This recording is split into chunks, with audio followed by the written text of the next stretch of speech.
right, my name is Lamont Holliday, and I am a motivational speaker. He who knows not that he knows, but he thinks he knows, is a fool.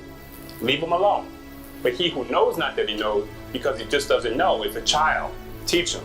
But he who knows not that he knows, because he doesn't know that he knows, is asleep. Wake him. But he who knows, and he knows that he knows, and he uses what he knows, and he teaches what he knows, is a leader. Follow him. Ladies and gentlemen, you know more than you think you know. You know even more than you don't know. And you know even more than you don't know that you don't know. A great man by the name of Albert Einstein once said that, and Albert Einstein was considered to be a genius. Albert Einstein was also quoted as saying that imagination is more important than knowledge. Matter of fact, he said that imagination is the key to your success.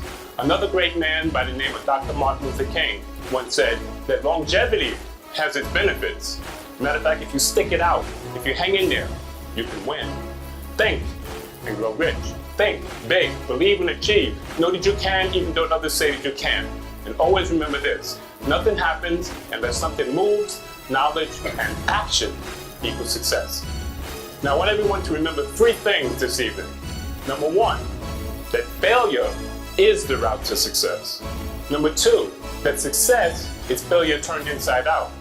And number three, and most importantly, that tenacity is the pursuit to infinite success. Come with me to another place in time. The year is 1944. We're on the campus of Morehouse College. We're in the office of Dr. Elijah Mays, the president of Morehouse at that time. There's a knock on the door. This huge wooden door swings open, and in comes this elderly, distinguished gentleman who announces himself as being Dr. Martin Luther King.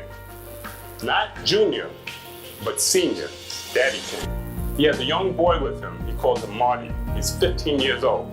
And Dr. Mays said, "May I help you, sir?" I said, "Yes, you can, Dr. Mays. I'm here today because I need your help. I need you to help me teach my boy how to dream. He's a good boy. He does well in school, and he never caused me an ounce of trouble. But he does not know how to dream. And I'm here today because I need your help. I need you to help me teach my boy how to dream." And Dr. Mays had this sort of confused, perplexed look on his face. He said, "You sure you don't want me to help you with your son's future education, tuition, books, room and board perhaps?" He said, No, sir. It's much more critical than that. I need you to help me teach my boy how to dream." And so after several minutes of thinking and contemplating, Dr. Mays said, "Sure, no problem." He reaches into his top desk drawer. He pulls out a book. He turns to a passage and he looks young Marty dead in the eye. And he says, "If you read this passage every day, you will learn how to dream." And the passage reads as follows. "It is borne in mind that the tragedy in life is not in not being able to reach your goals. The tragedy in life is not having any goals to reach for. It's not a calamity to die with goals unfulfilled, but it is a calamity not to have any goals to dream about. It's not a disaster not to be able to capture your ideals, but it is a disaster not to have any ideals to capture. It's not a disgrace not to be able to reach for the stars, but it is a disgrace not to have any stars to reach for. Not failure, but low aim is sin. The fact of the matter is, ladies and gentlemen, if you don't dream about it, you'll never do it." So, I want to talk to you a little bit about introspection. And introspection is something that was introduced to me by my mentor, whom a lot of you know about him. His name is Burt McCulloch. And he was my director when I first started Kings County Hospital Center. And he used to have these one-on-one sessions with me, and he used this word called introspection. Now at first, I'd never heard the word before, I couldn't even pronounce it. So I did some research on it, and I said, I gotta find out more about this word. So introspection, what that means is knowing yourself. Don't worry about anybody else. Know who you are, all right? And I'm here to tell you that you are not human beings having a spiritual experience. You're in fact spiritual beings having a human experience. Let me say that one more time, because a lot of times you'll miss it. You are not human beings, because most of us think that we're human beings, right? So, what do you mean we're not human beings? We're human beings. You're not human beings, right? You're not human beings having a spiritual experience. You're spiritual beings having a human experience.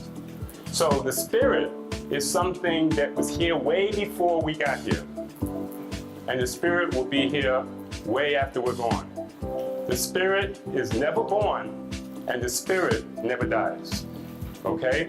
It's just housed in us temporarily while we're here on earth. So a lot of times when I'm teaching my students, a big question that I always have for them, and some of you are here, you know what I'm talking about, and I'll say, what is your passion?